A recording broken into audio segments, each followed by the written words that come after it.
예. 자, 12월 25일 나눔 집회 형상에 대해서 오늘 말씀을 나누겠습니다. 오늘 보실 말씀은 창세기 1장 26절 27절 같이 읽겠습니다. 하나님이 이르시되 우리의 형상을 따라. 형제님 먼저 그 음소거 전체를 다 하고 형제님 것만 푸시는 게 나아요. 소리가 퍼져요. 음소거 첨가자 첨가자 네, 전체 음소거. 모듬수거 쉽네. 자, 26절 하나님이 이르시되 우리의 형상을 따라 우리의 모양대로 우리가 사람을 만들고 그들로 바다의 물고기와 하늘의 새와 가축과 온 땅과 땅에 기는 모든 것을 다스리게 하자 하시고 하나님이 자기 형상 곧 하나님의 형상대로 사람을 창조하시되 남자와 여자를 창조하시고. 네, 여기까지입니다. 그런데 이번에 이 형상에 대해서 나누자 하고 나서 이 27절 끄트머리에 하나님의 형상대로 사람을 창조하시되 남자와 여자를 창조하시고, 저 오늘 처음 봤어요. 남자와 여자를 이게 창조하셨다고만 저는 읽었었는데 어제 보니까 갑자기 남자와 여자를 창조하셨다는 말이 딱 생겨났어요. 그래서 이거 어떻게 봐야 되지? 그러고 한참 생각했던 부분이 있습니다. 아유, 저만 그런가 봐요. 예. 지난번에 그 금송아지를 이제 하고 나서 이제 좀 이렇게 있다가 보니까 뭔가 미진한 것 같아요. 그때 하여튼 뭔지 모르겠어요. 그냥 미진한 것 같고 그러고 있는데 형상에 대해서 전부터 생각하고 있었던 부분이긴 한데 형상이 딱 이거 한번 더 이어서 해봐야 되겠다. 그러면 좋겠다 하는 생각이 들었어요. 그랬는데 그리고 나서 이 질문을 이제 질문지에 올려놓고 났는데 아무런 생각이 안 나는 거예요.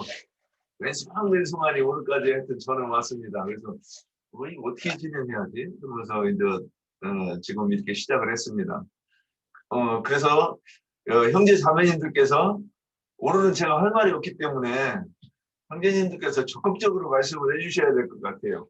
공백이 생기면 제가 할 말이 없을 것 같아요, 오늘은. 그래서 자, 이제 어느 분이 첫 번째 스타트를 끊어주시겠습니까?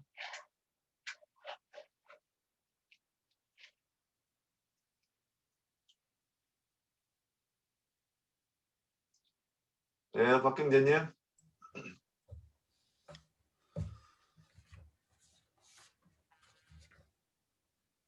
자, 먼저 이 형상에 대해서 증거하기 전에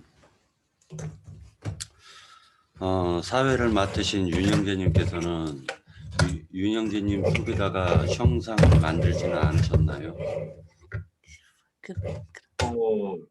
만들었죠. 어떤 그 형상들이 있었죠. 네, 어떤 형상을 만들었나요? 이것은 이것이다 하는 어떤 그 인생관, 가치관, 네, 이건 이래야 된다, 저건 저래야 된다 하는 그런 것들. 옳다, 그르다 하는 어떤 그런 것들. 예, 맞습니다.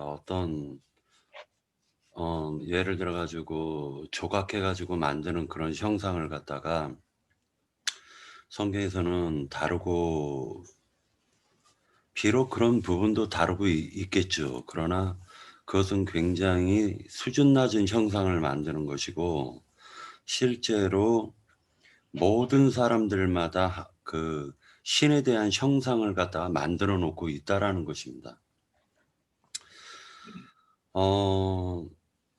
어떤 사람들과 대화를 나누다 보면은 자신의 신앙을 형상으로 만들어 하나님을 믿고 있는 것을 볼 수가 있죠. 그럴 때 그 담벼락대고 얘기하는 느낌이 들 때가 많습니다. 즉 하나님은 이런 분이실 것이다 라고 이미 형상을 만들어 놓고 있습니다. 이것은 하나의 추측으로 또는 어떤 관념으로 하나님을 자신의 생각으로 형상을 이미 만들어 놓은 상태이기 때문에 그 형상을 갖다 깨트린다라는 것은 되게 어렵다라는 것을 느낄 수가 있습니다. 이것이 심지어 성경 말씀까지도 자신의 형상에 맞지 않으면 자신의 형상에 맞추어서 믿으려고 하는 속성이 인간들에게 엿보였다라는 것입니다. 형상은 자신의 관념 속에 맞추어 믿는 것을 형상을 새겼다라고 할 수가 있습니다. 형상은 자신의 생각과 자신의 바램을 믿음이라는 것으로 포장해서 아는 것을 형상으로 새겼다고 할 수가 있습니다. 그 대표적인 사람들이 바리새인들이며 사두개인들이고 지금 현재적으로는 종교인들을 가리키고 있는 것입니다. 그들은 자신들의 낮은 관념 속에서 성경의 말씀을 맞춰가는 오류를 범하고 있으면서 이것을 가르치기도 하고 그것을 강요하기도 하고 믿으라고 호통치기도 합니다. 그러므로 말미암아 위선자를 양성하는 그런 종교 체계를 이루어내고 있다라는 것이죠. 요한복음 5장 대표적인 구절을 하나 찾아보도록 하겠습니다. 5장 37절.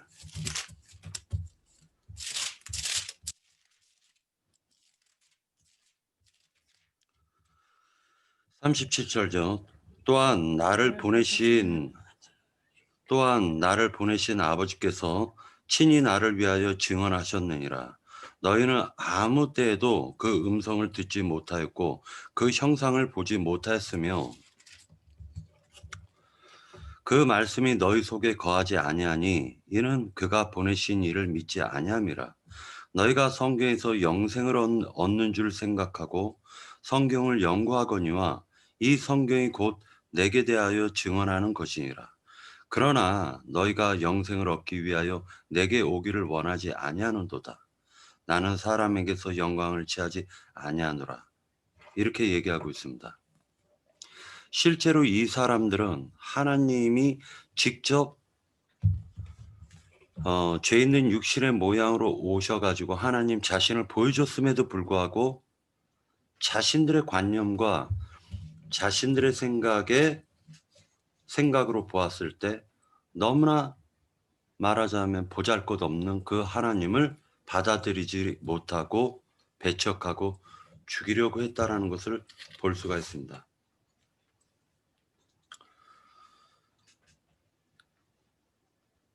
신명기 4장 16절에는 그리하여 스스로 부패하여 자기를 위하여 어떤 형상대로든지 우상을 새겨 만들지 말라. 남자의 형상이든지 여자의 형상이든지 만들지 말라고 얘기하고 있습니다. 베르나르 베르베르의 개미라는 소설책에서 보면은 굉장히 좀 그 베르나르 베르베르의 그 작가가 신에 대해 가지고 묘사한 부분이 있습니다. 개미들 세상에서는 신은 말하자면은 그들이 개미들끼리 서로 대화를 나눕니다. 너 신 봤어? 했더니 전부 다들 못 봤다고 하는데 어떤 한 개미가 나 봤어. 어떻게 봤는데? 어떻게 생겼어? 형상이 대체 뭐야? 라고 얘기합니다. 자, 제가 지금 그 개미가 본 형상을 얘기해 드릴게요. 보여드릴게요. 그건 다 책을 보셨으니까 아마 알 겁니다.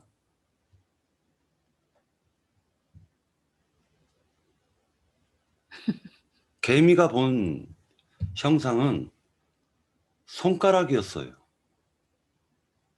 그러니까 개미들의 관점에서는요, 신은 손가락이 신이었어요. 다시 얘기해가지고 자기 인간이라는 것은 어떤 한계성이라는 게 있는데 그 한계성 안에 보이는 그 하나님이 전부라고 생각한다라는 것이죠. 하나님은 사람은 전체적인 어떤 형상이 있음에도 불구하고 개미는 지금 이 손가락 끝만 보였던 거예요. 그럼 그 개미들에게는 그 손가락이 바로 하나님이었던 거예요. 우리가 이런 오류를 범하지 않는다라는 보장이 있겠습니까? 쉽게 말을 해가지고 성경에 있어서 무궁무진한 말씀 속에 우리는 아주 미약하게 아는 부분 가지고 사람들을 평가하고 잣대하고 그것으로 말미암아 하나님을 나는 다 안다라고 생각하는 오류를 범하고 있지 않는가라는 걸 생각을 해볼 수가 있는 것이죠. 그래서 형상을 갖다가 새기거나 만든다라는 것은 하나님을 자기의 관념 속에 가둬버리는 오류에 빠질 수가 있다라는 것입니다. 그렇기 때문에 자기가 아는 것이 전부다라고 생각하면 그 사람은 솔직하게 얘기해가지고 말하자면 하나님 믿을 자격이 없어요. 저도 마찬가지. 내가 아는 게 전부다라고 생각하면 나는 성경이 이렇게 보이고 이게 성경의 진리고 이 이상은 더 이상 없어라고 생각한다면 그 사람은 손가락이 하나님이 되고 결국 아무것도 하나님에 대해서 아무것도 모르면서 손가락만 끝에 손톱에 때밖에는 볼 수가 없는 거예요. 하나님이 손톱에 때가 있더라 이렇게 얘기할 수가 있는 거예요. 너희는 어떤 형상이든지 하나님을 형상으로 새기지 말라고 그랬습니다. 이유가 뭐냐? 무궁무진하기 때문이에요. 내가 아는 것이 하나님을 전부 알았다라고 누가 장담할 수 있겠어요? 없습니다. 세상에 인류에서 태어나 가지고 하나님을 안다라고 장담할 수 있는 사람은 실제로는 없다라고 해도 과언이 아닐까 이런 생각을 합니다. 그렇다면 하나님이 하나님을 우리들에게 알려주셔야 되겠죠. 그것이 바로 성경이에요. 우리는 성경을 통해서 하나님을 알아가는 거예요. 그리고 그 하나님의 형상이 어떨까라고 추측을 하는 거예요. 그리고 그 추측한 그 하나님의 형상을 닮아가려고 노력하는 것이겠죠.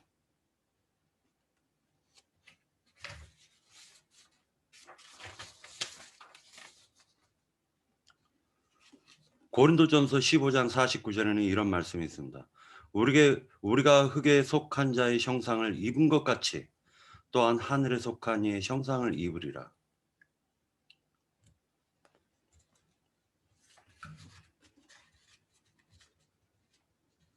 하나님은 이러이러하시되 아니야. 하나님은 진노의 하나님이셔. 아니야. 하나님은 사랑의 하나님이야. 아니야. 하나님은 사랑이 많을 거야. 아니야. 하나님이 소돔과 고모라 성 멸망시킨 거 보니까 하나님은 무자비해. 야, 갈대아우로 들어갈 때 보니까 남녀노소 무런 데서 하고 다 죽이라고 했잖아. 그러면 애기가 뭔 죄가 있다고 죽이라고 하냐? 야, 그런 하나님으로 우리가 어떻게 믿냐? 이것이 세상 사람들이 지금 말하고 있는 그런 하나님 아닐까요? 그러나 성경은 하나님은 사랑이시다라고도 얘기하고 하나님은 공의와 공법을 실행하시는 하나님이다라고도 얘기하고 있죠. 그러니까 우리는 성경 속에 다양하고 성경 속에서 지금 증거하고 있는 하나님에 대해서 너무나도 폭이 넓고 다양하다라는 거예요. 대표적으로 이제 그 어떤 사람 가운데 경비를 보는 사람 가운데 네덜란드에서 한 몇 년 살았다는 사람이 있습니다. 튤립 농장에 갔더니 전부 다 튤립만 있대요. 한 몇십만 평, 몇만 평이 다 튤립이 있답니다. 그런데 그 튤립을 딱 보면은 한 가지 색깔밖에 없는 튤립이 노란색이다. 그러면 노란색이 몇만 평이 전체가 다 펼쳐져 있는 거예요. 그런데 그게 과연 아름다울까? 어디에 가면은요, 튤립 사이 속에 아니면은 어느 속에 색깔이 다른 어떤 꽃이 피면 그게 더 돋보이고 아름다울 수도 있죠. 그러니까 그 일관된 것이 아니라 다양성을 하나님은 추구하시더라는 거예요. 다양성. 그렇기 때문에 그 다양성 속에서는 교회는 다양한 사람들이 모이고 그 다양함 속에서 다양하게 하나님을 발견해 간다라는 걸 우리가 볼 수가 있습니다. 골로새서 1장 15절에 보면 그는 보이지 아니하는 하나님의 형상이요 모든 피조물보다 먼저 나신 이시니라. 골로새서 3장 10절에 보면 새 사람을 입었으니 이는 자기를 창조하신 이의 형상을 따라 지식에까지 새롭게 하심을 입은 자니라. 갈라디아서 4장 19절에서 보면 나의 자녀들아 너희 속에 그리스도의 형상을 이루기까지 다시 너희를 위하여 해산하는 수고를 하노라 라고 얘기하고 있습니다. 로마서 8장 29절에서는 하나님이 미리 아신 자들을 또한 그 아들의 형상을 본받게 하기 위하여 미리 정하셨으니 이는 그로 많은 형제 중에서 맏아들이 되게 하려 하심이니라. 결국 이 형상에 대해서 생각하면서 무슨 생각을 했냐면은 형상을 갖다가 내가 만약에 하나님의 형상을 만들었다면은 나서부터도 회개를 해야 되겠구나 라는 생각을 갖게 되었습니다. 이유가 뭐냐?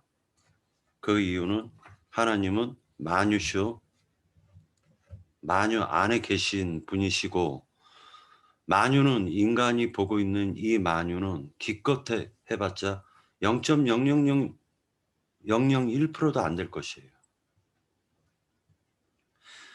태양계를 보면은 태양계가 이 우주에서 가장 변방에 있는 은하라고 얘기를 들었습니다. 우리는 우주 끝을 갖다가 볼 수도 없고 그 우주 끝은 어떻게 생겼는지도 알 길도 없습니다. 우리는 누구나 다 하나님을 안다라고 얘기하지만 실제로 하나님을 생명으로 정작 아는 사람은 과연 몇이나 되는가 생각해 볼 필요가 있을 것입니다. 성경은 지식을 얘기하는 것이 아니라 생명을 얘기하는 것이지 생명이 없는 지식은 아무 의미도 없고 생명이 없는 지식은 죽은 생명이라고 아니 죽은 말씀이라고 생각이 들었습니다. 네, 마치겠습니다. 예, 수고하셨습니다. 바로 이어서 말씀하실 분 계십니까? 박형제님 이렇게 말씀 듣다가 보니까 우리가 하나님이 형상을 만들었다고 말씀하시고 그 다음에 계속 이 형상에 대해서 나와요. 모양에 대해서 나오고 그러면 이 말씀이 자녀로 얘기를 하고 형제로 얘기하고 뭐 이렇게 여러 가지 얘기를 해요. 이 말씀하시는 것들이 뭐냐?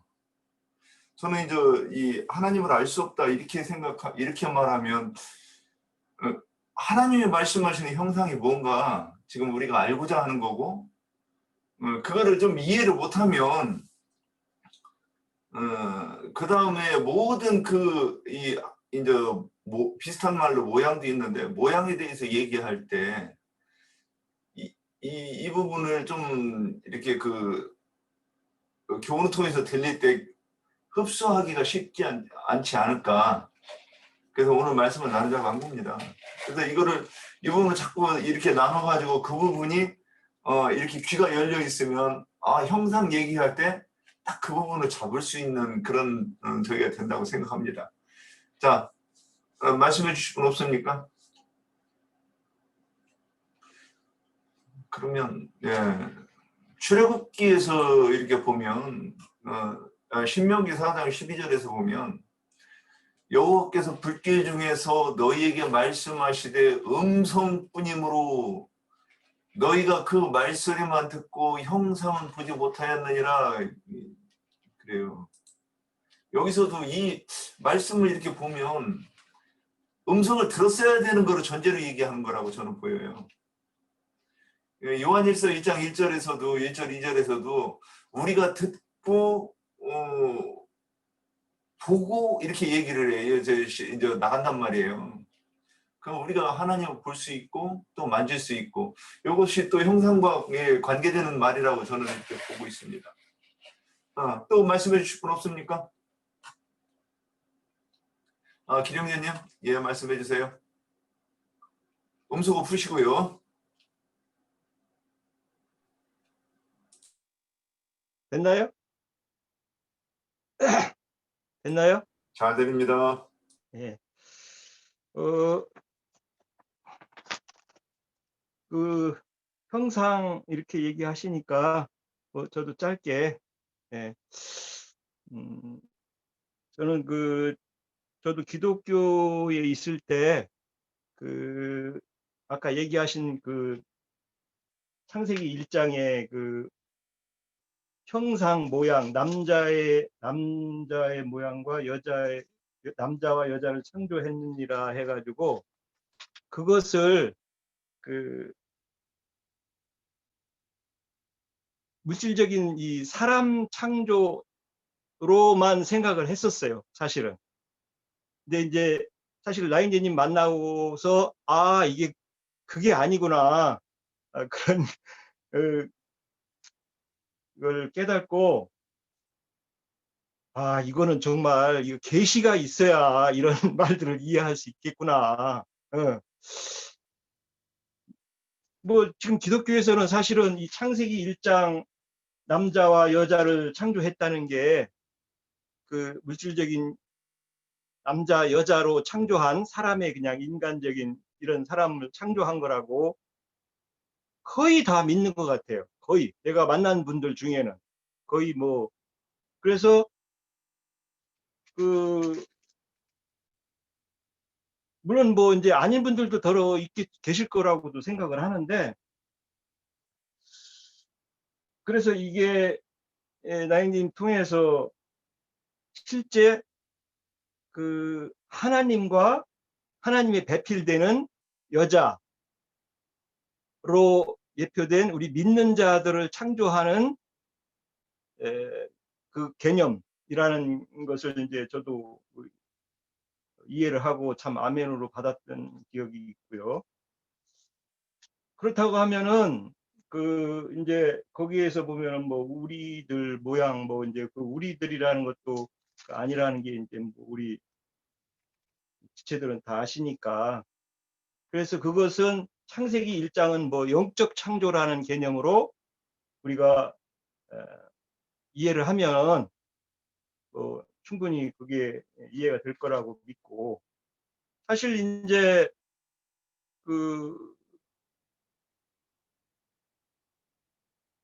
아까 이제 그러면 우리가 우리 형제님이 윤형제님이 그러면 우리가 무엇을 형상으로 되냐 이런 개념을 살짝 얘기를 여신 것 같아요. 그러면 창세기 1장에서의 남자와 여자로 창조한다는 그의 답은 결국은 우리가 예수님이 천사의 1호가 됐던 부활하신 모형에 대한 그것을 우리가 이루어가는 거죠. 신앙을 따라 믿음을 따라서 신앙생활을 통해서 진리들을 이해하고 하나님의 목적인 이제 스랍천사라고도 이제 치천사라고 우리 나인겐 주로 증거를 많이 하시는데 스랍천사로 예표된 그 형상으로 우리가 진리들을 받아들이고 말씀을 받아들이면서 그런 형상을 이루어가는 거고 또 이제 우리 뭐 신약에 보면은 우상 이제 아까 우상 뭐 아론의 그 우상 형상을 만들지 말라 했다는 개념이 그 뭐 같은 뜻이더라고요. 신약에서도 에이콘이라고 그래가지고 형상 모양 이제 그것을 어떤 물질적인 개념의 뭐 그 어떤 형태를 만들어 놓고 그걸 숭배한다는 거죠. 그걸 이제 하지 말라는 건데 사실은 뭐 불교 같은 데서는 뭐 부처님 형상 만들어 놓고 또 뭐 바닷가 사는 사람들은 뭐 용왕신 만들어 놓고 이렇게 그거는 이제 하나의 표상이지만 실제는 이제 신앙 안에 들어와서 그 이제 서신서에 이제 탐심이 우상이다. 또 뭐 계시록에 가면은 어떤 그 종교 지도자들을 우상으로 이렇게 이제 자꾸 확대해 나가고 그걸 명확하게 이렇게 밝혀 나가는 걸 볼 수 있다고 보는데 종교 지도자들이 우상이 돼서 그 가리킴을 받으면 그 인을 맞는 거죠. 그 가리킴에 대해서 아멘으로 받을 때 그대로 그 자기가 만든 거기에서 파생되는 건 여러 가지죠. 뭐 보면 우리가 늘 나인겐 증거하시지만 666 사람의 그 세뇌된 그걸 이제 표를 받는다고 하는데 사람의 생각으로 이해된 그 종교 체계에서 그 각 교파마다 이제 그 자기네들 그 체계로 이해된 그걸 가지고 계속 가르치다 보니까 성경에서 말하는 본질을 빗나가게 만드는 거죠. 뭐 그런 사람의 우상을 이렇게 거의 뭐 종교 지도자들을 우상화하고 있잖아요.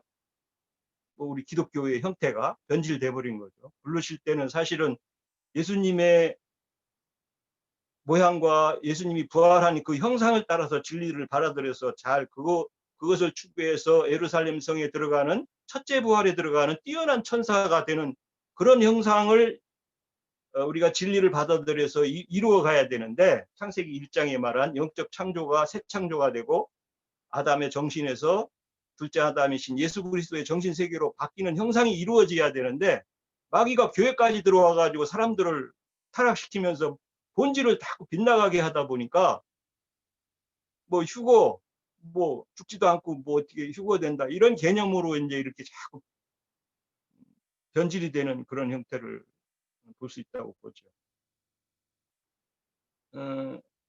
그래서 창세기 1장을 이제 저도 가끔 이제 그래서 이제 청사진이라고 그러잖아요.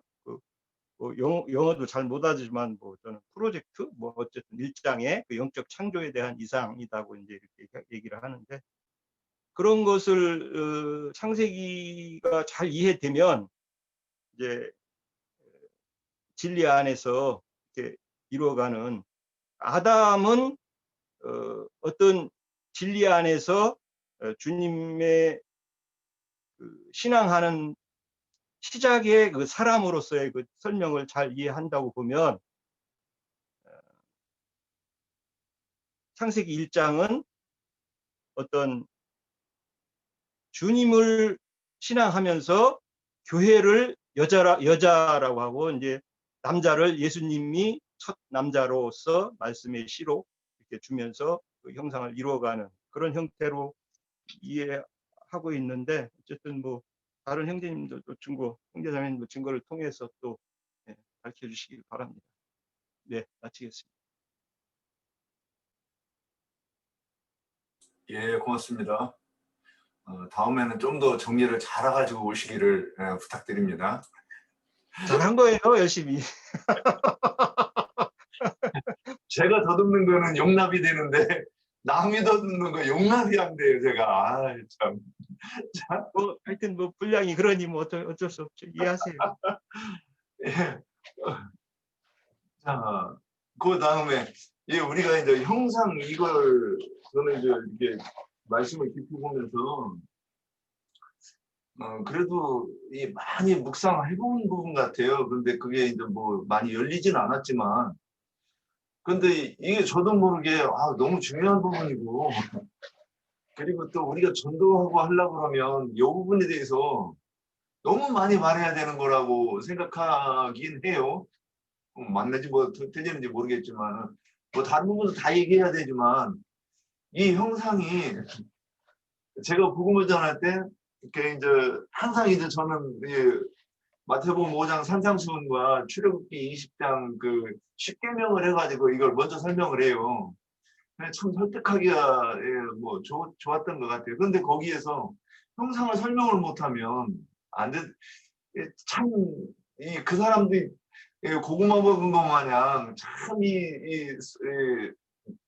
삼키기 어려운 그런 것이 될 것 같아가지고, 그래서 하여튼 수년 동안 했는데 오늘 말씀을 이렇게 나누는 시간에서는 뭘 말해야 되겠는지 지금 두서가 없어요. 참 당황스럽습니다. 저는 이해해 주세요. 자, 어느 분 또 말씀해 주시겠습니까? 평상시에 많이 생각하셨을 거 아니에요. 저기 우리 금기로 분들 같으면 이거 아마 전도할 때 많이들 얘기하셨을 텐데, 맞죠? 저기 손 안 드시면 나영재님한테 마이크 넘깁니다. 꼭 이래야 빨리빨리 손 드시더라고.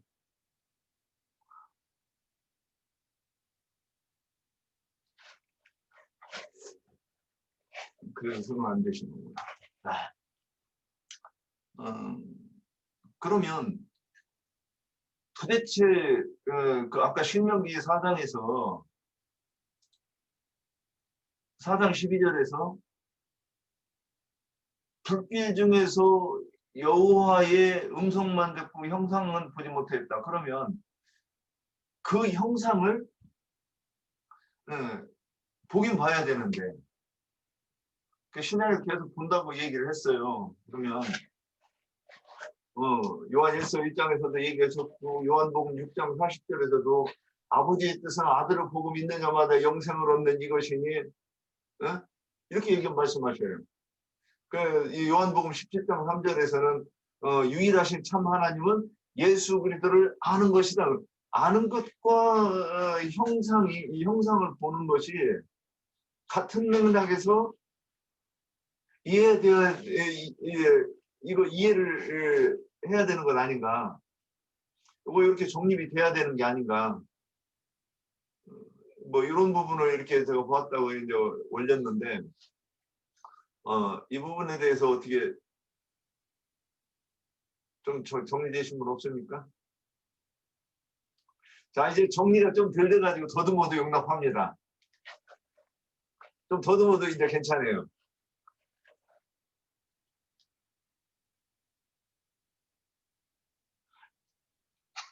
아이고, 오늘 다들 이보고 비닐봉지만 가지고 오셨나?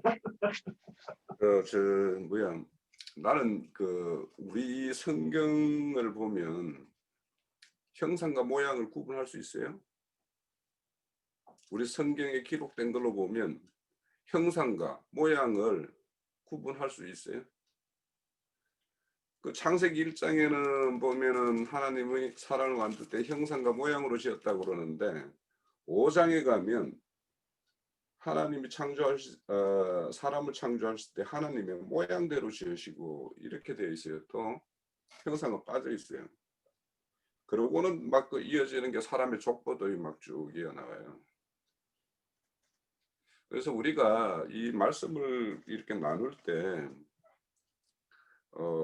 우리 교회가 뭐냐면 너무 지나치게 영적 해석만 하려고 한다라는 생각을 나는 지울 수가 없어요.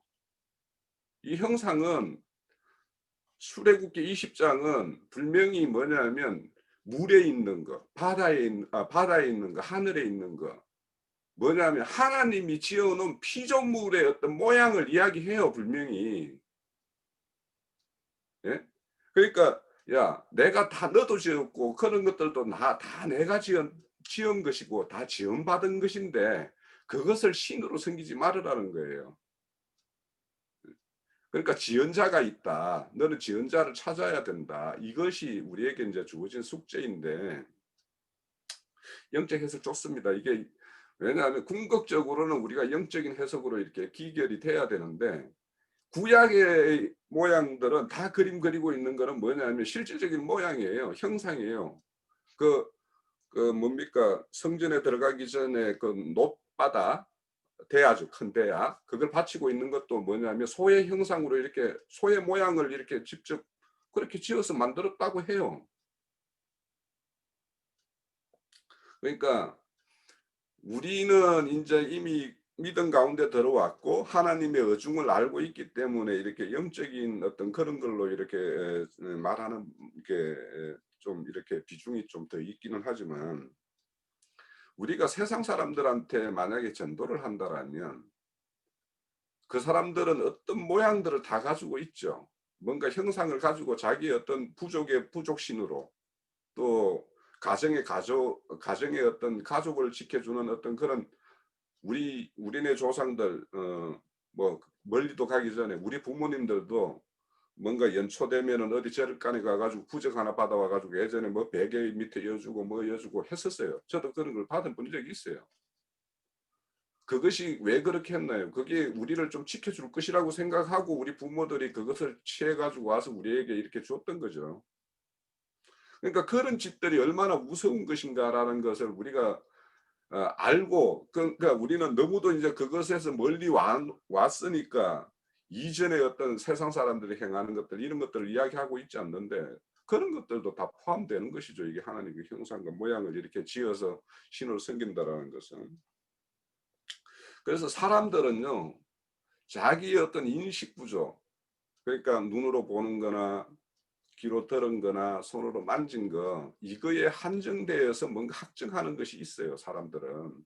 그래서 뭔가 불확실한 것을 뭔가 보여주기를 원하고 그래서 보여주세요 보여주세요 하는 것이었고 그래서 그것을 봄으로 인해 가지고 그 아론이 금송아지도 뭔가 자기가 지금까지 의지하고 뭔가 앞에서 늘 우리 앞에서 얼굴로 얼쩡거렸던 그 모세가 안 보이니까 예? 그러니까 모세를 대신해서 뭔가 우리에게 마음의 위로를 줄 수 있는 어떤 형상이 필요로 했으니까 그것을 보고서는 모든 사람들이 그렇게 즐거이 춤추고 모세가 없었던 것, 모세가 사라진 것에 대해서 모든 것을 잊어버리고 그렇게 이안을 받고 그렇게 즐겼던 것이죠. 그러니까 사람들은 그것이 보이는 것으로서 많이 인식을 해요. 그러다 보니까 오늘날 기독교는 그 십자가를 이렇게 걸려 있는 그 형상을 보면서 예수님이 우리를 위해서 얼마나 뭐 이렇게 고통을 당하셨는가 이런 걸 생각을 하는지는 모르겠어요. 저는 그게 뭐 어느 정도 시간이 지나니까 처음에는 저 십자가에 저기에 예수님 저 달려서 저렇게 고통 중에 돌아가셨다네. 참 그런 식으로 인식이 되더만 시간이 지나면은 그냥 나무 작대기 2개 걸어 놓은 것처럼 그렇게 인식이 되죠. 거기에서 그걸 통해서 예수님이 저기에서 십자가에서 돌아가셨다는데 뭐 이런 생각은 그냥 까마득 잊어버려요. 시간이 지나니까. 그래서 그런 어떤 우리가 사람들은 그런 어떤 자기 인식 구조들을 이렇게 통해서 그렇게 안식을 누리는 거죠. 그래서 사람에 따라서는 우리 같으면 그렇지 않을 것 같은데 요즘의 젊은 친구들은 귀에 이어폰을 꽂아서 뭔가 소리가 들려와야지 정신적으로 안정이 되고 그 가운데서 공부를 해야지 공부가 잘 된다라는 사람도 있어요. 요즘 젊은 친구들은. 그런 것처럼 우리의 사람의 어떤 인식 구조는 참 많이 다르다. 그래서 제가 이제 그 형상이라는 그 말씀을 이렇게 쭉 이렇게 찾아보면서 하나님이 왜 그러면 사람을 만들 때 하나님의 형상과 모양으로 만들었을까? 그래서 이제 우리는 흔히 이제 우리가 이제 이거를 영적으로 이렇게 해석하면은 형상은 하나님의 어떤 신성이고 모양은 인성이다 이렇게 이렇게 하는데 사실 그 관계를 그렇게 딱 짓는 것도 그럴 것이다 정도로는 좀 동의가 되지만은 명확하게 딱 그렇게 모양이라는 것이 그렇게 꼭 지어질 수 있는 건가 생각되는 게, 왜냐하면 고린도전서 아까 저 15장 언급을 하실 때 우리가 땅의 형상을 입은 것처럼 하늘의 형상도 입을 것이다라고 이야기했잖아요. 우리가 이 육신의 장막을 벗으면은 다른 어떤 영의 몸을 입을 것이라고 우리 그렇게 다 배우고 있고 그렇게 인식하고 있잖아요. 그걸 지금 우리는 모양이라고 형상이라고 이렇게 기록하고 있다라고 생각은 하지는 않나요? 이게 지금 고린도전서 15장은 그렇죠. 이게 모양과 형상이라는 것이 저는 성경을 보면서 굉장히 어려운 주제 중에 하나였었어요. 진짜 무엇을 형상이라고 그러고 뭘 모양이라고 그러는 건지. 그런데 이제 그 고린도전서 15장 같은 경우에는 우리의 육신의 모양, 지금 몸이 사람의 모양과 원숭이 모양은 다르잖아요. 소 모양하고 우리 사람하고 모양은 겉으로 드러나는 모양이 다르잖아요. 그런 것처럼 우리가 그냥 이런 어떤 사람의 어떤 모양이 지금 육신의 물질계에 속하는 모양은 이런 모양이지만은 영에 속한 몸은 또 다른 모양이 있는갑다. 그래서 그것을 상징적으로 보여준 것이 뭐냐, 변화산에서 그 새 제자가 봤던 모습이 있잖아요. 그 모습들을 우리가 형상으로 입을 것이다라고 이렇게 생각하고 있고, 그리고 이게 우리가 어떤 존재라는 걸 한번 생각을 해보세요. 존재라는 게 우리가 지금 하나님이 거하는 세계와 우리가 거하는 이 물질계가 전혀 다르기 때문에 우리가 하나님을 직접 모양을 볼 수가 없지만, 어떤 다른 세계라고 하더라도 어떤 존재가 있는데 존재가 어떤 모양이 없다라고 하면 그게 존재라고 할 수 있는가? 우리가 눈에 보이지 않는, 지금 우리 이 시대에 가장 이슈인 그 코로나19 바이러스 같은 경우도 우리 인간의 눈에는 보이지 않지만은 그것을 무한 그 학대하는 그 학대경으로 보면 그게 물질 형태를 이루고 있어요. 그것도. 그러니까 그것이 존재해서 그렇게 해코지를 할 수 있는 거죠.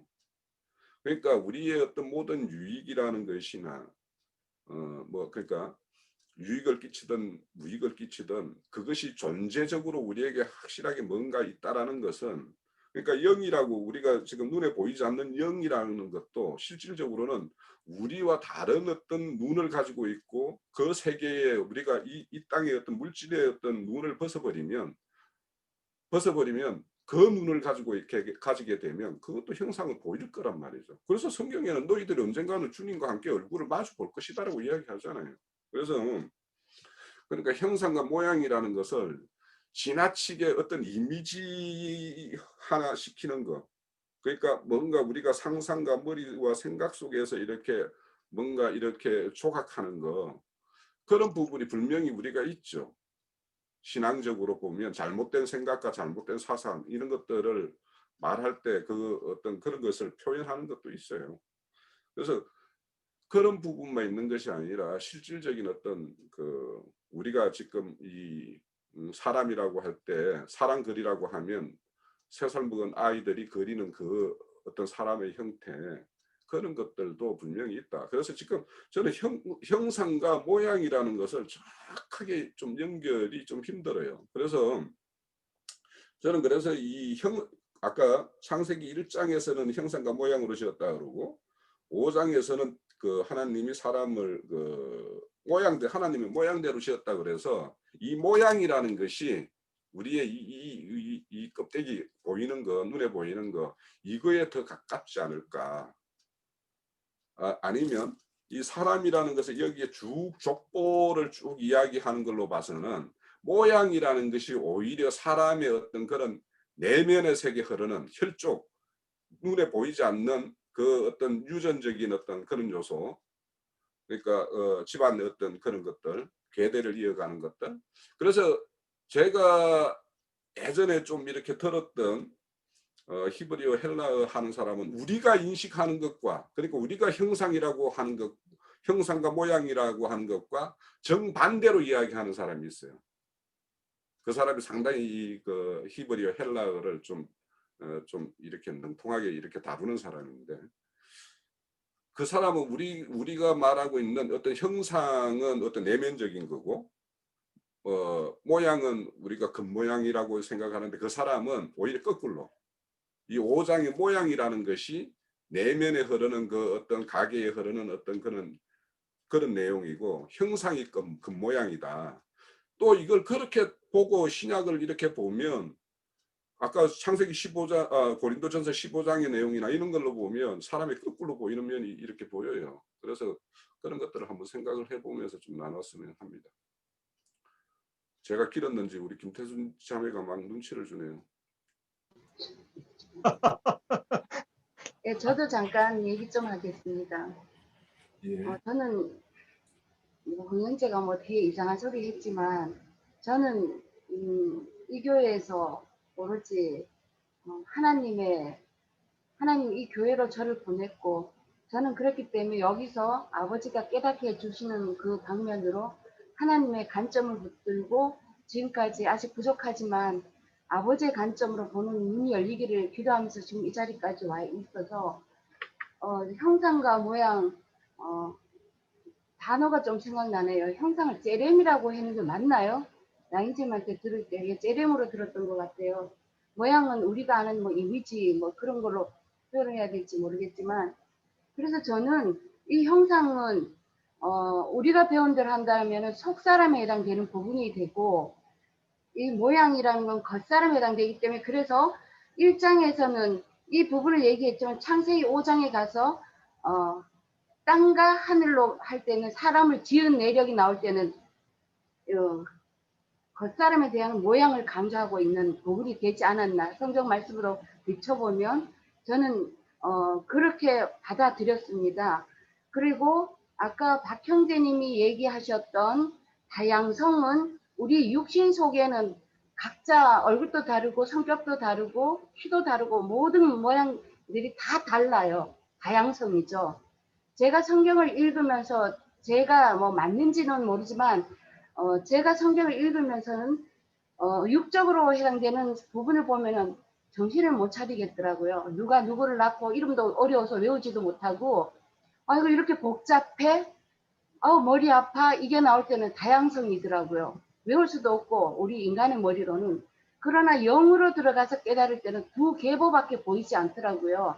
그래서 육에 속한 영에 속한 이래서 우리가 하나님 모를 때는 육적인 거에서 각자 다양성으로 있었지만 하나님 안에 교회에 들어와서는 이제 하나님의 단일성, 영적인 부분을 깨달아가면서 우리가 예수 그리스도의 하나 되어가는 영과 마음이 하나 되어가는 그런 단일성으로 바뀌는 게 아닌가 번뜩 생각이 나서 이거 말씀을 지금 드렸고요. 그리고 형상과 모양에는 두 가지로 또 나오는 것 같아요. 마귀의 형상과 모양이 있고 그리고 하나님의 형상과 모양이 있더라. 저는 이렇게 깨달아집니다. 그래서 고린도전서 15장 49절에 가면 우리가 흙에 속한 자의 형상을 입은 것 같이 또한 하늘에 속한 형상을 입는다는 얘기가 나오고 있어가지고 이 부분에 우리가 하나님 모를 때에는 다 육에 속했잖아요. 다 짐승으로 살았잖아요. 하나님 모를 때. 우리 본능 속에서 사는 것들은 다 하나님 모르고 있어요. 다 짐승이었잖아요. 그래서 흙에 속한 자로 있을 때는 옛사람, 이런 거 어린아이 신앙까지도 옛사람에 속하잖아요. 이런 부분을 있다가 교회 안에 와서 믿음은 들으면서 난다고 자꾸 말씀을 들으면서 하나님이 어떤 분이다라는 것을 깨달아가면서 이렇게 하늘에 속한 자로 바뀌는 새 창조, 새 사람으로 하나님이 만들어주는 역사가 교회 안에서 일어나잖아요. 저는 이 부분을 보면서 뭐 몇 장 몇 구절 저는 하나님 그렇게 기억하게 하진 않았지만 성경 정건의 흐름을 맥을 잡고 볼 때는 이렇게 간다고 저한테는 가르쳐줘서 오늘 제 안에 오는 생각대로 이 부분만 간단하게 이렇게 말씀을 전체적으로 드렸습니다. 그래서 어린아이 신앙에서 시작해서 청년기, 장년기 단계 과정을 밟아서 정말 영이 자라가면 저는 계속 생명률 얘기밖에 할 수 없는데 하나님 안에 들어온 사람들은 자연스럽게 생명률에 의해서 이런 것도 아버지가 알게 하고 말하게 하심에 따라 말하는 게 뭔지도 알아지고 이런 부분으로 나아가지면서 자연스럽게 새 하늘에서 새 사람으로 그렇게 사라지는 것이 아닌가라고 생각을 해서 여기까지 말씀을 드렸습니다. 이상입니다. 수고하셨습니다. 김태선 자매님 이렇게 얘기를 말씀 듣다가 어린아이 신앙에서부터 자라가면 그 말씀에서 이 자라간다고라는 게 그리스도의 형상에까지 이른다 이 얘기를 하시는 것 같은데 예 그러면 또 어느 분이 말씀해 주시겠습니까? 짧게 얘기하겠습니다. 형상을 갖다가 그 신명기 5장에 보면 이제 십계명에 대해서 나오는데 신명기 5장 7절에서 8절에 보면 나 외에는 다른 신들을 네게 두지 말지니라. 너는 자기를 위하여 새긴 우상을 만들지 말고 위로 하늘에 있는 것이나 아래로 땅에 있는 것이나 땅 밑에 땅 및 물속에 있는 것에 어떤 형상도 만들지 말며 라고 얘기할 때 이 형상이라는 게 지금 그 말하자면은 어떤 모양을 갖다가 제가 얘기하는 게 아니라 나를 그러니까 자기를 위해서 새긴 어떤 우상을 얘기하는 거예요. 제가 얘기하는 것은 그러니까 형상이 있다 없다가 아니라 왜 없겠어요? 666의 형상을 만들고 또 144의 형상을 만드는데 최종적으로는 그죠? 그러니까 형상은 당연히 있죠. 당연히 있는데 그 지금 여기서 얘기하고 있는 이 형상이라는 것은 과연 우리가 지금 신앙생활을 하면서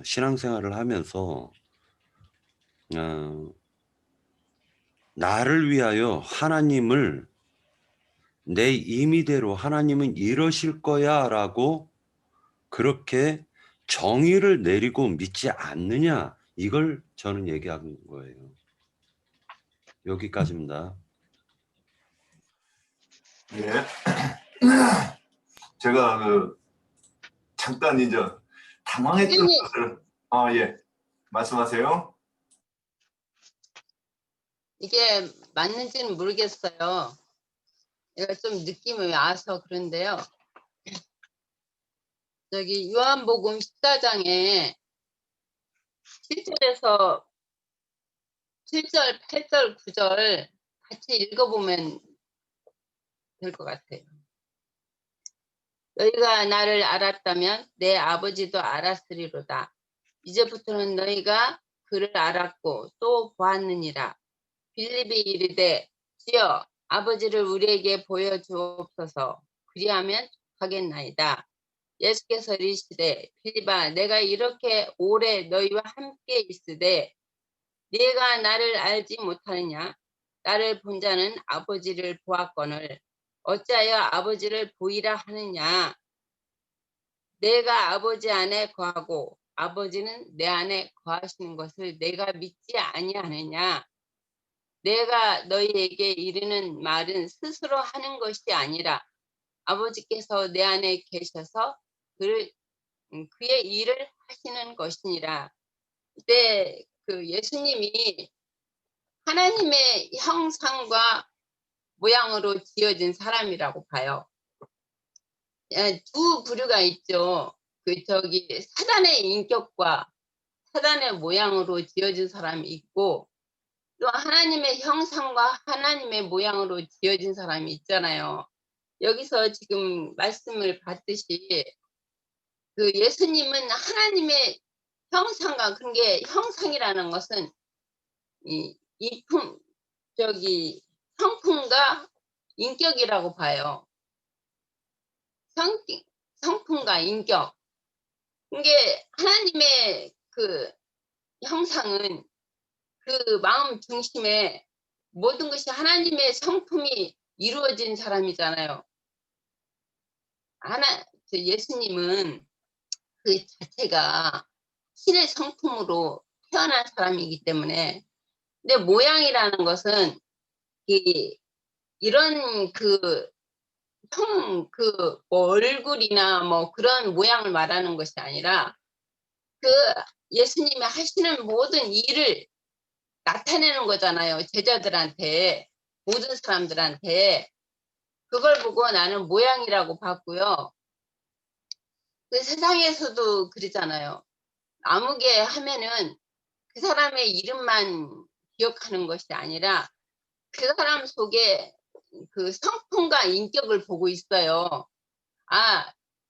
아무개 하면은 그 사람은 어떤 사람이야. 그렇게 다들 인식하고 있잖아요. 이게 윤상훈 형제님 하면은 그 이름만 이름만 생각하는 게 아니라 그 형제님의 인격과 성품을 그게 이름에 다 포함되는 거예요. 맞죠? 그렇게 보거든요. 그것까지입니다. 예. 아까 이제 말씀 중에 인간과 하나님이 저기 26절, 27절에 하나님의 형상과 모양대로 사람을 지었다 그랬을 때 저는 이제 한번 잠깐 생각을 해봤어요. 인간과 짐승이 다른 게 뭔가? 한번 이게 생각해 볼 거예요. 세봐야 될 거예요. 인간은 여러 가지 짐승하고 좀 많이 다른 게 있어요. 근데 가장 다른 게 신을 추구하는 마음을 주셨다고 저는 봐요. 그래서 그 추구한 것을 가지고, 그러니까 이 추구하는 것이 그 신을 찾는 거고, 신을 찾는 것이 그 형상을 본다고 하는 거죠. 이제 제가 한번 이제 질문 한번 드리겠습니다. 요한복음 6장 40절, 아버지의 뜻은 아들을 보고 믿는 자마다 영생을 얻는 이것이니 그랬어요. 주님 보신 분 좀 손 한번 들어줘 보실래요? 아무도 없습니까? 영생 얻으신 분 하나도 없네. 어머나, 이거 어떻게 된 거야? 아니, 없어요? 아니, 주님은 우리 네. 안에서 말씀하시죠. 우리 주님이 예수님은 십자가에 돌아가셨는데 그 주님의 형상과 모양을 볼 수가 없고 이 말씀을 통해서 진리의 말씀을 통해서 만나고 있잖아요. 그리고 우리 안에서 주님이 계시로 보여주는 것도 있고 또 깨닫게 하는 것도 있고 그걸 통해서 주님을 보는 거죠. 근데 왜 손 안 들으셨어요? 손을 드셔야죠. 그러니까. 자, 좀 저기 질문이 너무 당황스러워서 대답을 못 하셨을 거로 저는 이해합니다. 자, 그래서 이제 다시 한번 기회를 드릴게요. 주님을 보신 분 손 들어보세요. 아니 제가 좀 할게요. 예. 예, 저기 안자매님. 성소의 형상에 대해서 계속 하니까 그 창세기에서 보면은 짐승들은 그 종류대로 했는데 사람을 만들 때는 이제 형상이라고 했거든요. 그 1장 26절에 보면 그 외에는 생물을 그 종류대로 가축과 기는 것과 땅의 짐승을 종류대로 하나님이 땅을 짐승을 그 종류대로 가축을 종류대로 이제 다 만드시고 보시기에 좋았는데 하나님이 이르시되 우리의 형상을 따라 우리의 모양대로 우리가 사람을 만들고 우리의 모양대로 우리가 사람을 만들고 그러니까 주님이 이제 만드는 건 사람이잖아요. 형상. 근데 이제 그걸 보면서 제가 출애굽기 25장을 봤어요. 출애굽기 25장에 이제 성소를 지을 예물들이 이제 거기가 다 있거든요. 제가 지금 언뜻 이제 말씀 듣다가 이제 그걸 찾아보게 됐어요. 근데 거기에서 이제 그 식양대로 이제 성소를 지을 예물들 말하는데 지을 예물들은 여기서는 뭐 청색, 자색, 홍색 뭐 이런 예물들을 가져라고 이제 하면서 홍색, 자색, 홍색, 가늠 배실과 염소털과 붉은 물든 순양 이런 것이 다 이제 우리의 속 내적인 부분을 지금 말하는 거잖아요. 출애굽기에서는 보이는 그런 걸로 하지만은 속 내적인 것을 말할 때 이제 그걸로 이제 주님이 이제 성소를 지어 가는데 아까 형상과 모양이라고 그랬는데 형상은 짐승의 형상도 있고 아까 김혜자매님 말씀처럼 사람의 형상도 있어요. 근데 이제 우리는 사람이 항상 주님의 형상을 따라서 만들어가고 있는 거잖아요. 말씀을 들으면서 깨달으면서 그 속에서 깨달아서만이 아까 제가 홍영재님 그 댓글을 좀 봤어요. 윤영재님이랑 계속 말씀했었던 거. 알고 깨닫고 그 다음은 무엇인가? 그렇게 물음표를 해놨더라고요. 근데 알고 깨달아서 알고 일단 제가 좀 저걸 말씀드리고 싶어요. 우리가 면허증 가면 필기를 하잖아요. 필기할 때는 면허증을 안 줘요. 필기 지나고 실전 나가는 그 사이에 우리가 그거 면허증 받기 전에 그러니까 필기 받고 면허증 받기 전에 그 사이에 이제 주행도 하고 모든 걸 다 해요. 그것이 우리 주님 안에서 쓴나물 먹는 과정이라고 싶어요. 주님은 일단 말씀을 주고 깨닫게 하면은 거기서 끝인가가 아니고 거기서 환경을 통해서 우리가 실제로 주님을 만진 바가 돼요. 주님이 어떤 분인가. 뭐 말씀에서 가시 같고 뭐 같고 그렇게 했던 것처럼 처음에 이게 뭐 같고 사람이 지나가는데 나무 같더라. 그냥 힘꾸리하게 보이지만은 주님을 말씀을 통해서 우리가 진짜 쓴나물을 먹고 그 쓴나물이 내가 소화가 됐을 때 그게 뼈와 살이 되거든요. 음식물이 이제 보양식이 되잖아요. 그럴 때는 참 힘들어요. 애들도 한번 아프고 나면 어둘 때 자라지 빛이 있을 땐 자라지 않아요. 모든 채소도 그렇고 한밤 자고 일어나면 상추고 뭐고 푹 올라오잖아요. 그랬던 것처럼 지금 25절에 보면은 이제 쫙 하다 보면은 8절에 9절인가 8절에 보면은 내가 그들 중에 거할 성소를 그들이 나를 위하여 짓되 물은 내가 내게 보이는 모양대로 장막을 짓고 기구들도 그 모양을 따라 지을지니라. 주님의 그 형상은 우리들 마음속에 주님을 새기고 있어요. 근데 그 새기고만 있으면 되냔 말이에요. 아기가 거듭나서 나면은 자라야지. 거듭난 것만 갖고 나 거듭났다.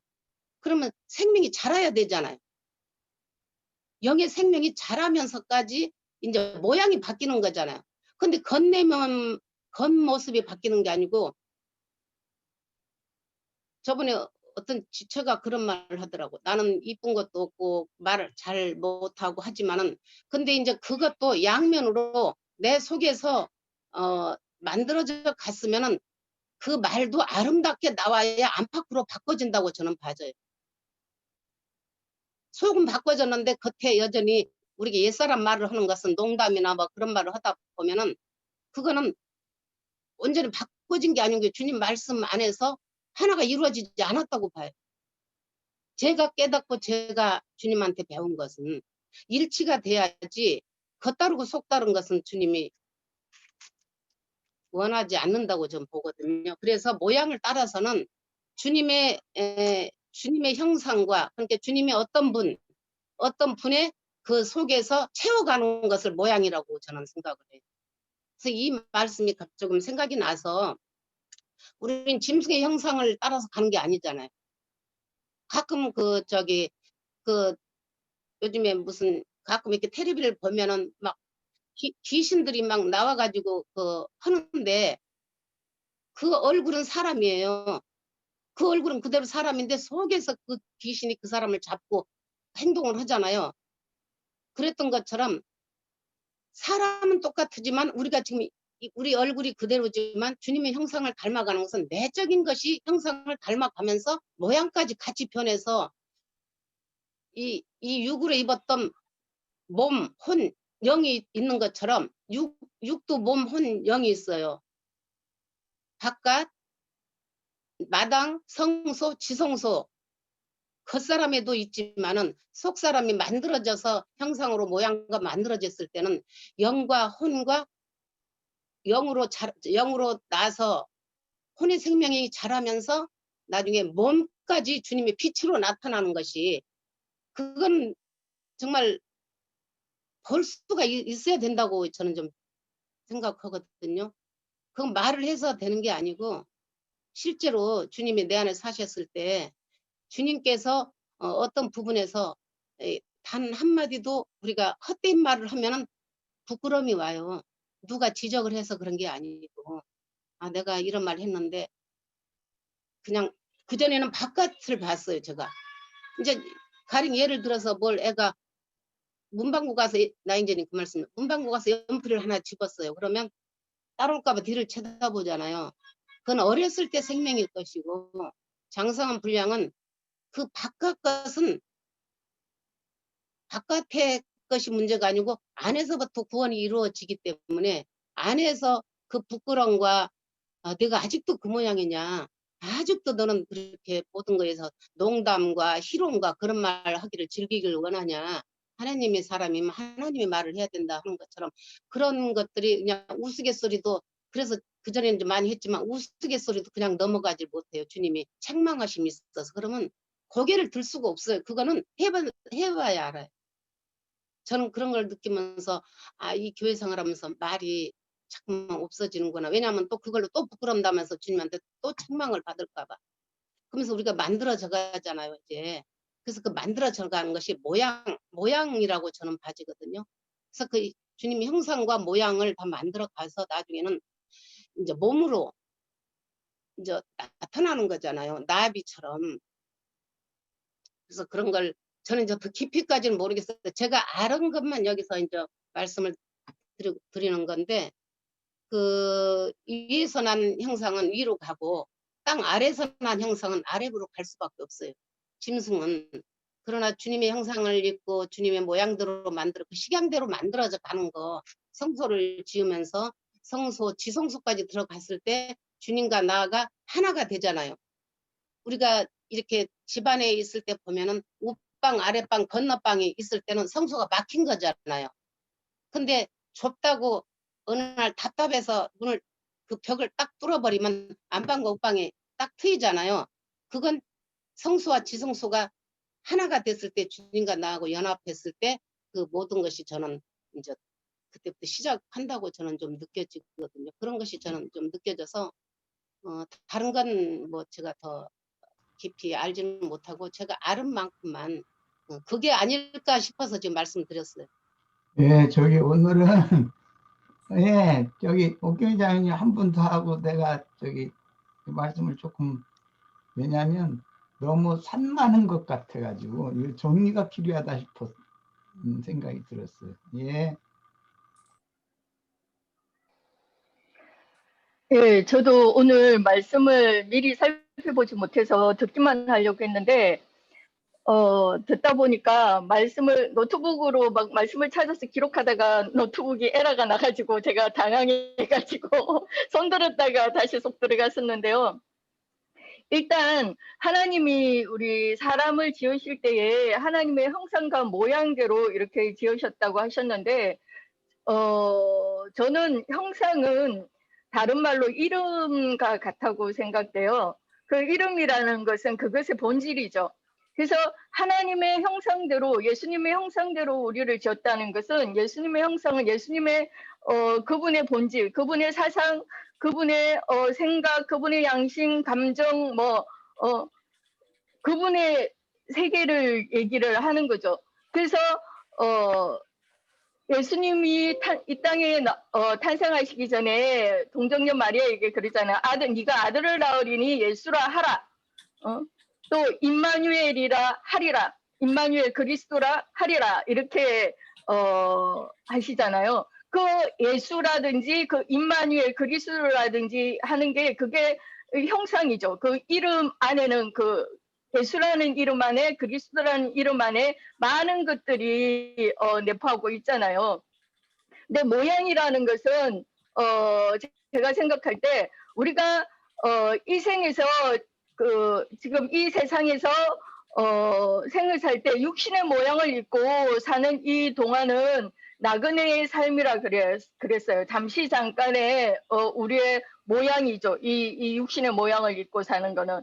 근데 우리가 이 육신을 벗고 나서 부활 후에 그 부활 후에 우리의 삶이 그게 영원한 삶이죠. 그래서 그때의 우리의 모양은 티천사잖아요. 영이잖아요. 영. 하나님은 영이시니. 천사도 0이잖아요. 저는 그것이 우리의 모양이라 앞으로 우리가 갖게 될 모양이라고 생각이 되어지고요. 그래서 일단 형상과 모양은 뭐 저도 뭐 정확하게는 뭐 이렇게 주장하는 건 아니고 제가 생각하는 바는 그렇고, 오늘 이제 뭐 우상을 새긴 우상을 만들지 마라 이렇게 말씀을 했는데, 그 우상들이 그 우상의 그 출애굽기 20장 그 4절에 보니까 우상의 종류가 그저 하늘에 있는 것, 뭐 물속에 있는 것, 뭐 땅속에 있는 것, 그 어떤 거라도 너희가 만들지 말라 이렇게 말씀을 하셨는데, 일단 말씀을 한번 찾아보면요. 계시록 13장 1절부터 제가 읽어볼까요? 제가 좀 빨리 읽을게요. 시간이 많이 들까봐. 내가 보니 바다에서 한 짐승이 나오는데 뿔이 열이요 머리가 7이라 그 뿔에는 여러 왕관이 있고 그 머리 들에는 신성 모독하는 이름들이 있더라. 내가 본 짐승은 표범과 비슷하고 그 발은 곰의 발 같고 그 입은 사자의 입 같은데, 용이 자기의 능력과 보좌와 큰 권세를 그에게 줬더라. 그의 머리 하나가 상하여 죽게 된 것 같이 그 죽게 되었던 상처가 나오며 온 땅이 놀랍게 여겨 짐승을 따르고, 용이 짐승에게 권세를 주므로 용에게 경배하며 짐승에게 경배하여 이르되 누가 이 짐승과 같으냐, 누가 능히 이와 더불어 싸우리요 하더라. 또 짐승이 가장되고 신성 모독을 말하는 입을 받고 또 42달 동안 일할 권세를 받으니라. 짐승이 입을 벌려 하나님을 향하여 비방하되 그의 이름과 그의 장막 곧 하늘에 사는 자들을 비방하더라. 또 권세를 받아 성도들과 싸워 이기게 되고 각 족속과 백성과 방언과 나라를 다스리는 권세를 받으니 그랬어요. 그래서 에스겔 32장 2절도 볼게요. 에스겔 32장 2절.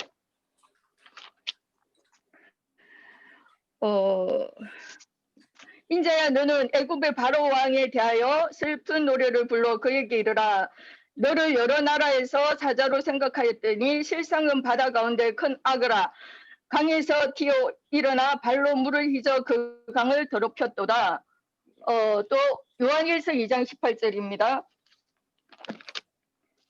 요한일서 2장 18절.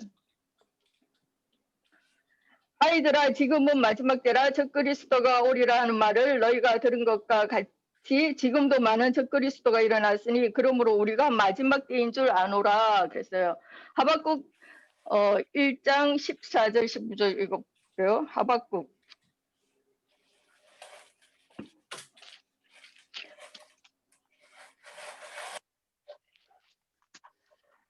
주께서 어찌하여 사람을 바다의 고기 같게 하시며 다스리는 자 없는 벌레 같게 하시나이까. 그가 낚시로 모두 낚으며 그물로 잡으며 투망으로 모으고 그리고는 기뻐하고 즐거워하여. 이 외에도요, 제가 이제 말씀을 다 읽으려면 시간이 많이 걸리니까 마태복음 13장 47절에서 50절이라든지 또 에스겔 47장 8절에서 10절이라든지 누가복음 5장 이라든지 이런 말씀들을 찾아보면 우리가 이 사람이 우상이라는 것을, 사람이 이 지금 세 가지에 있는 짐승 우상이 될 수 있다는 것을 우리가 분명하게 알 수 있어요. 그래서 그 중에서도 보면은 이런 새긴 우상을 우리 주님께서 말씀하시고자 할 때는 한마디로 타락한 사람들이라는 것을 이 말씀을 이렇게 다 찾아가서 읽어보면 알 수가 있습니다. 근데 이 타락한 사람들이지만 특별히 이 거짓 복음에 휩쓸려서 마치 자기가 하나님이 되고 마치 자기가 신과 같은 존재. 저는 뭐 여기 건기름 붓는 집에 오기 전에 내가 눈에 보이는, 내가 보이는 하나님이다 이렇게 말하는 사람 또 이렇게 만났지만, 그처럼 자기가 하나님이 되고 마치 신과 같은 존재인 것처럼 자기의 사상이 다른 사람들한테 주장이 되어져서 그 다른 사람으로 하여금 자기가 믿고 있는 그 사상을 따르게 만드는 그러한 존재들이라는 거죠. 그 거짓 사상을 진리처럼 맺힐 수 있는 그러한 입술의 권세를 가진 사람, 그런 자들이라는 것을 알 수가 있어요. 그래서 우리가 우상이라는 이 단어 자체의 개념은 내가 믿고 의지하고 따르고 섬기는 것, 그런 뜻이잖아요. 그래서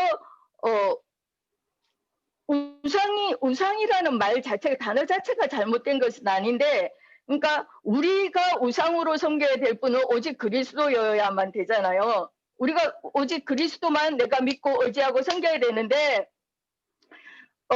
다른 사상을 믿고 다른 복음을 진리가 아닌 다른 거짓 복음을 따른다고 하면 그것이 우상이 되고, 그 사상을 힘있게 그 외치는, 그 사상을 펼치는 그런 사람들의 종류를 오늘 그 출애굽기 20장 그 4절에 그렇게 그런 짐승들로 표현을 한 거 아닌가, 이렇게 생각이 되어지고요. 그러니까 형상을 만드는 그러면 과정이 그 형상을 그 사람의 사상을 닮아가고 그 사람의 사상을 내 사상으로 받아들이는 것이 닮아가는 것이 아닌가, 이렇게 생각이 되어지고요. 그러니까 우리는 그런 짐승들을 우리가 그 창세기 1장 27절 그 30절에 보면은, 그죠, 우리가 그들을 정복하고 다스려야 되는데 오히려 우리가, 그러니까 그리스도의 형상을 닮을 것이냐 아니면 그 짐승의 형상을 닮을 것이냐의 그런 문제인 것 같아요. 그래서 그들의 사상을, 그들의 말하는 그게 진리가 아닌 것을 진리처럼 펼치는 그 사상을 내가 받아들이고 그걸 내 사상으로 이렇게 또 정립이 되어지고 정립하고, 이런 것들이 우상이 새겨지는 거고 우상을 만드는 그런 과정이 아닌가, 그렇게 잠깐 말씀을 드릴게요. 제가 말씀을 준비 안 하고 갑자기 해가지고 죄송합니다.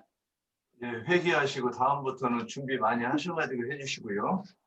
제가 네, 이 시간은 이제 이걸 또 다음에 미름 물으니까 지금 10분 남았는데 한 20분, 10분 오버해서 정리를 좀 이게 아까부터 필요하겠다는 생각을 했어요. 되도록이면 간이하고 싶지가 않은데 많이들 열어놓으셨어요. 그리고 생각하는 바가 거기서 거기 가고 거기서 거기 가고 아주 진리를 잘 생각하고들 있어요. 그 이제 시작부터 우리 박형재님이 너무 좀 빡세게 아주 잘 하셨어요. 그리고 이제 마무리도 또 우리 오경희 자매가 뭐 준비도 안 했다는데 그 정도면 뭐 아주 잘 하시는 거예요.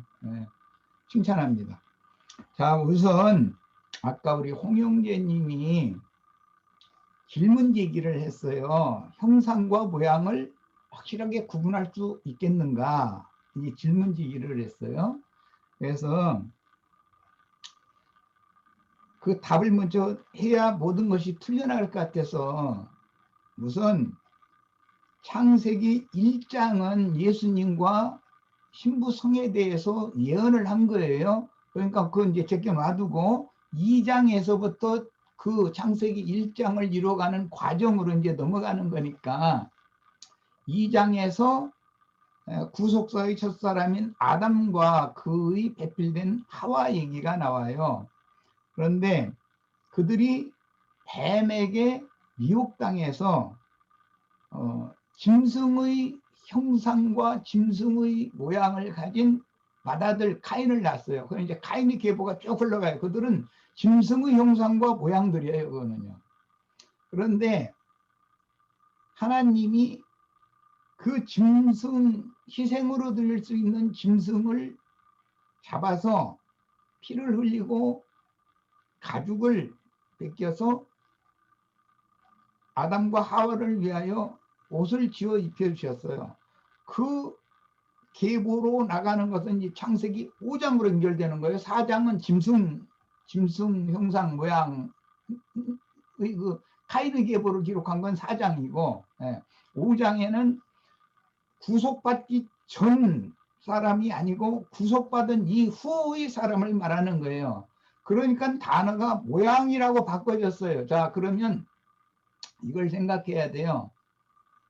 형상은 속에 이루는 것이고 속에 이루어진 상태가 밖으로 나타나는 것은 모양이에요. 그 사람 속에 어떤 영과 어떤 정신이 조성이 되면 그 사람의 생각과 말과 행동을 통해서 나타나게 돼 있어요. 그런데 이것을 영적으로는 위로부터 오는 처소로 덧입는다 이렇게 표현을 했어요. 그리고 기본적으로 구속받은 사람이 나타난 것은 창세기 5장 셋으로 나타난 거예요. 그러니까 아벨은 죽었으니까 아벨 대신해 주신 셋은 구속받은 사람들이 낳은 아들이 계보인데 그것은 나타난 상태다 이거예요. 구속받은 사람이 나타난 상태가 5장으로 연결된 거예요. 이게 이런 그 성경의 관점을 이해하시면 형상 하면 무조건 속에 이루는 거예요.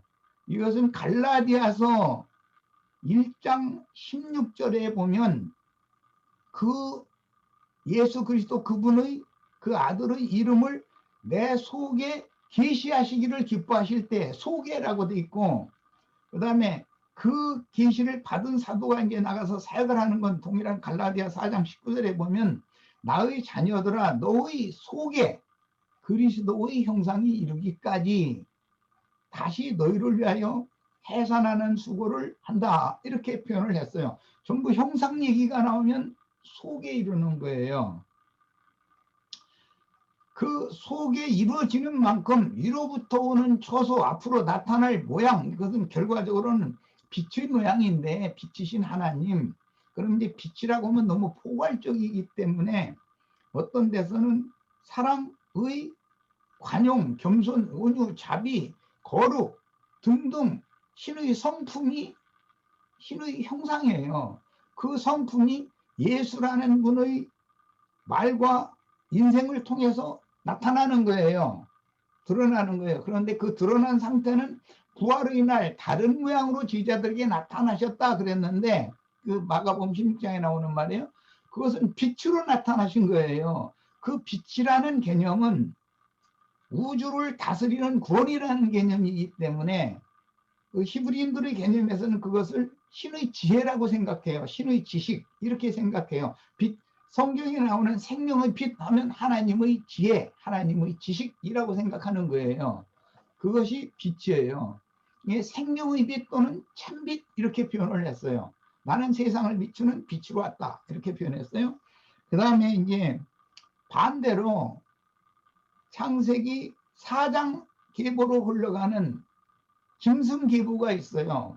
그것은 마귀의 형상과 모양이 이제 흘러가는 거예요.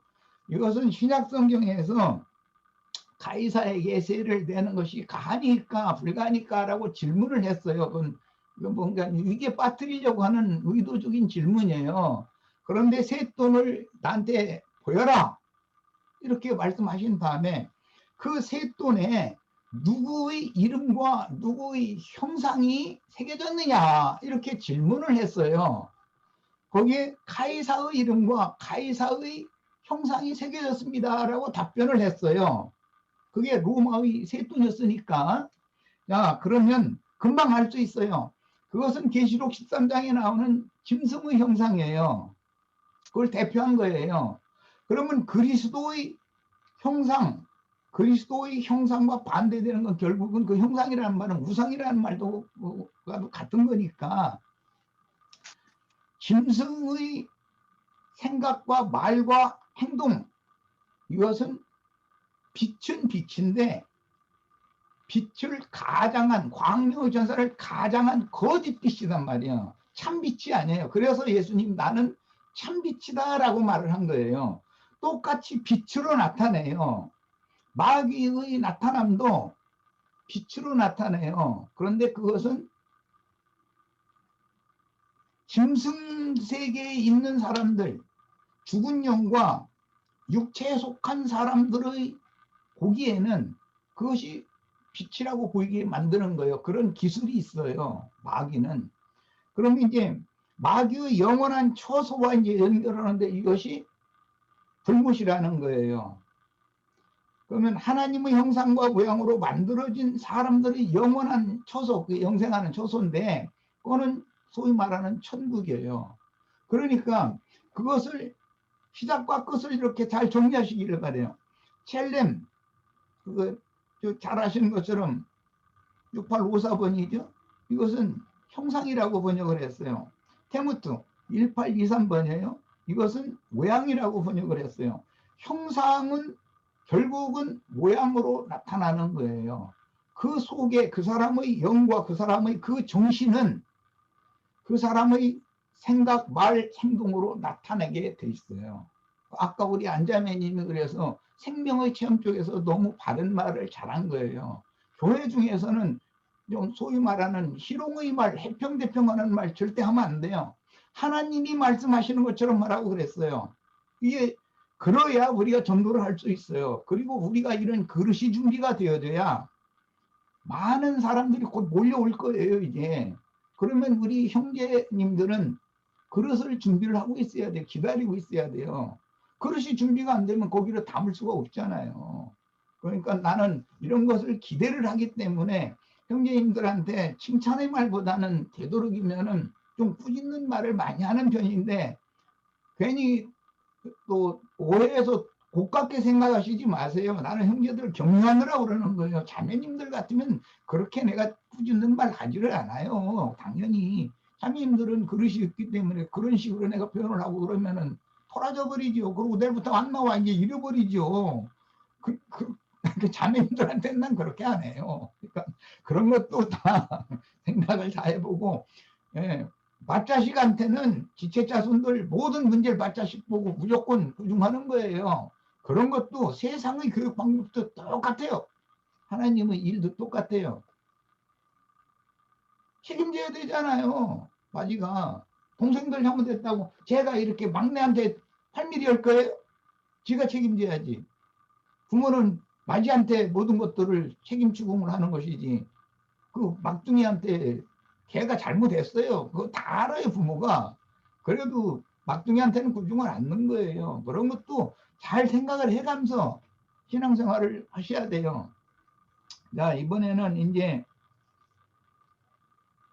탐심의 우상 얘기가 나오고, 탐하는 마음이 왜 우상인가?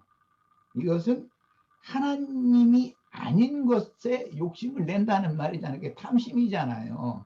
참 하나님이 아닌 어떤 것에 욕심을 내면 그것이 우상이 된다는 거예요. 뭐 돈에 욕심내면 돈이 나의 우상이 되고, 뭐 세상사 어떤 것에 대해서 내 마음이 그쪽으로 기울어 가지고 그것에 붙잡혀 버리면 그게 우상인 거죠. 그런 개념을 이해를 하셔요. 이것은 예수님의 영과 예수님의 정신이 하나님 자신의 형상이에요. 그래서 창세기 1장 27절에 보면 하나님이 자기 형상대로 사람을 창조를 하시는데 자기의 형상대로 남자와 여자를 창조했다 이랬어요. 그러면 자기의 형상이 곧 하나님의 형상이거든요. 그래서 내가 이제 그 창세기 강해를 할 때 다른 많은 각 종류대로의 짐승이 있고 이런 거 있는데, 물고기도 종류대로 있고 다 말짐승도 종류대로 있고, 그런데 사람은 그럼 무슨 종류냐? 하나님 종류다. 내가 이렇게 강해서 그렇게 써놓은 거예요. 그러면 그 사람이 뱀에게 미혹당한 짐승의 사람을 말하는 것이 아니라 하나님의 사람, 그리스도의 사람이 하나님의 종류다 이 말이에요. 우리는 다 그리스도인들이 모인 교회를 지금 추구하고 있어요. 이 교회가 최종적으로 신부성 하나님의 영광으로 나타날 거예요. 아까 어떤 얘기를 할 때 첫 번째는 네 이름과예요. 그 다음에 네 형상이 이렇게 했어요. 이름과 형상은 동격이다 이거예요. 이것이 어디서 있느냐? 창세기 33장에서 인용하는 말이에요. 내가 여러 번 그 구절을 읽었어요. 하나님의 형상을 보여달라고 그랬어요. 그랬더니 하나님의 이름을 반포하는 말씀으로부터 시작해서 나의 모든 선한 형상을 네 앞으로 지나가게 해주겠다. 그것이 바로 나의 영광이다. 이렇게 표현했어요. 이름과 형상과 영광은 동격인 거예요. 그것이 하나님의 말씀이에요. 그러니까 우리는 하나님의 이름과 그다음에 하나님의 그 모든 선한 형상과 그다음에 그 형상이 이제 나타나는 상태, 그것이 모양이에요. 그러니까 이렇게 정의를 좀 꼭 할 필요가 있겠다. 그다음에 하나님은 자신을 계시해 주셔서 계시받은 종 선지자들의 대언을 통해서 매우 다양하게 표현이 돼요. 내가 알고 있는 그 하나님이다라고 함부로 확정하고 정의를 딱 내려버리면 안 돼요. 아까 처음에 시작에 우리 박형기가 시작을 너무 잘했어요. 다양하게 표현이 돼요.